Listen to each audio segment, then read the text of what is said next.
I'm going to do this because it's in the rundown. I don't want to do it, but I'm going to jump over to Serie A right now, where my team, Milan, and Christian Pulisic's team, my gosh, just completely capitulated again. They they don't qualify for anything in Europe. They are knocked out of everything.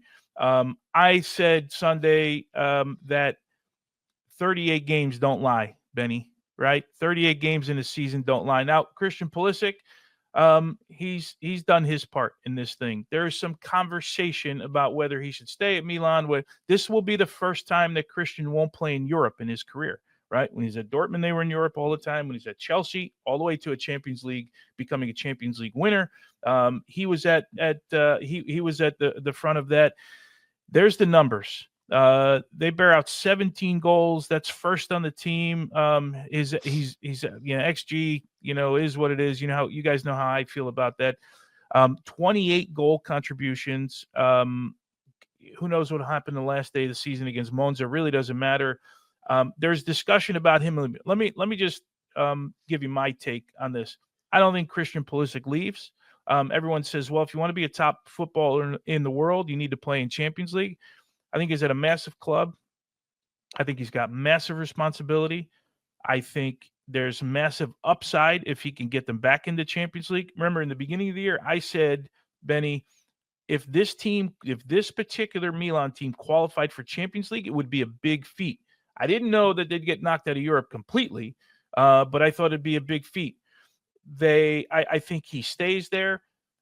In some strange way, the lesser number of games, because it'll only be Serie A and it'll be Coppa Italia, that might help his body going into the World Cup. But from a fiery standpoint, from a competitive standpoint, you want to play in Champions League, and that's what he went to Milan for, and he's going to miss out on that. Of course, it's his fault as much as it is everyone else's fault. You're part of a team.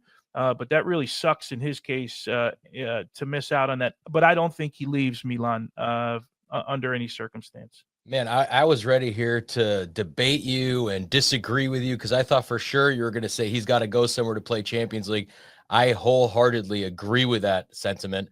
And I think it's actually a blessing in disguise. I hope he stays at Milan. I hope he's listening right now. And, for him, he's going to have a massive year. Right. And let's be honest, I think any player, especially an American player of his caliber, the World Cup is the number one thing on the schedule for the next 12 months. Right. Starting, obviously, it's in the World Cup, or it's in the summer of 2026, which is about 12 months away.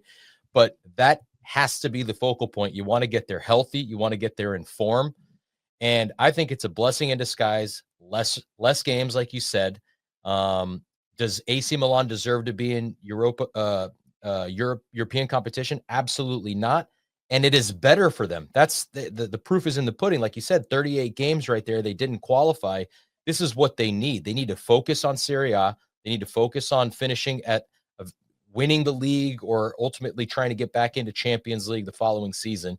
And Christian Pulisic needs to be one of those guys that leads the team there, puts the team on his shoulders, plays every minute of every single game, one game per week, setting up and culminating in, like I said, qualifying for Champions League, maybe winning Serie A, and then being in the best form of his entire life going into the World Cup of 26. I think it's a blessing in disguise. I hope he stays in Milan and owns up to that kind of pressure that will be on him if he stays.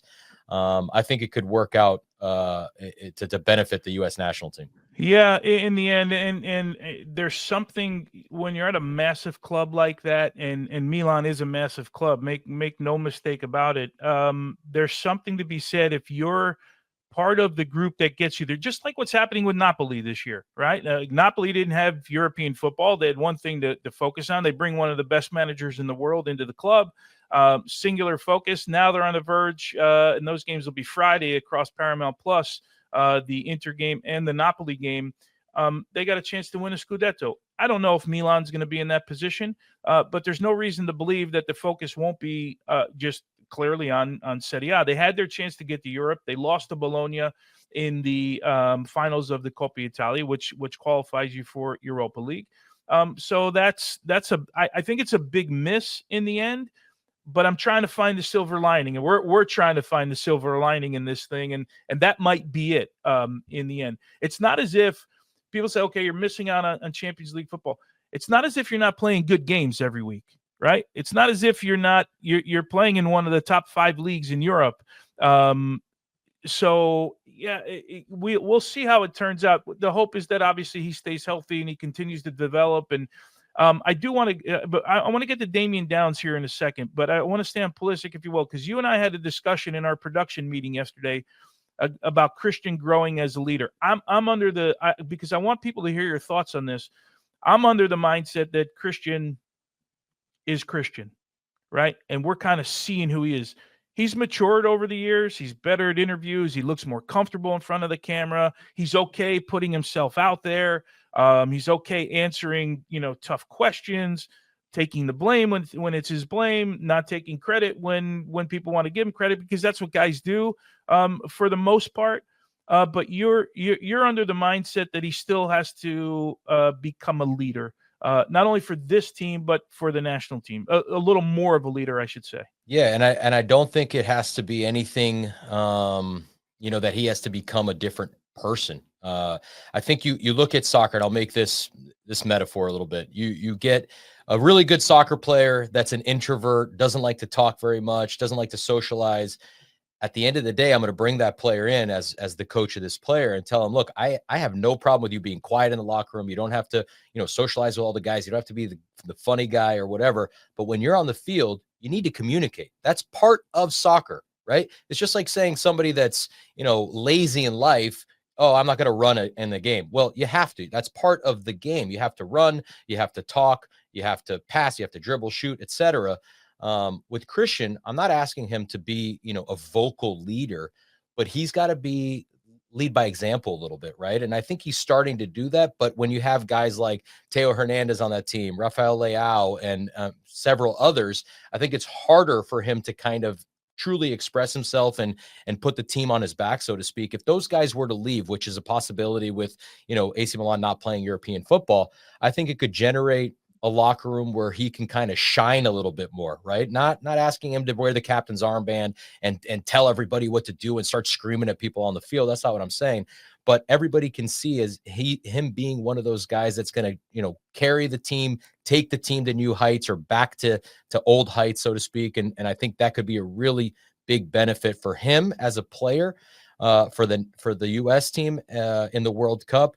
And look, European soccer, yes, you want to play European soccer as often as possible, and you want to play at the highest levels. But Christian is not one of those players that we question whether he's good enough to play. So having 1 year without European soccer at the end could be a really big benefit to his health and to the national team in the World Cup. Yeah, like I see the point. Yeah, as long as people aren't asking him to be a vocal leader, because he's never going to be Puyol or Gattuso No. or he's going to be more. And again, I'm not comparing players, so don't at me with any of this stuff. He's going to be more like the Kevin De Bruyne type of guy, right? Who does it. And I saw someone put a message up there about doing with his feet.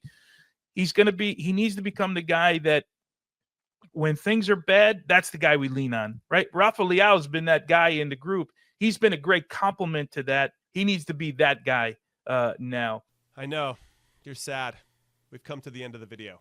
But if you want more average to good content from your favorite former U.S. men's national team players, this is the channel to make it happen. Go look at our other videos. Go look at our playlists. And if you want more of the content, the best way to make that happen is to hit like, hit subscribe, and then turn on all of your notifications so that you do not miss anything that we drop or when we go live or whatever it may be. We appreciate you. Thank you for watching. We'll see you next time.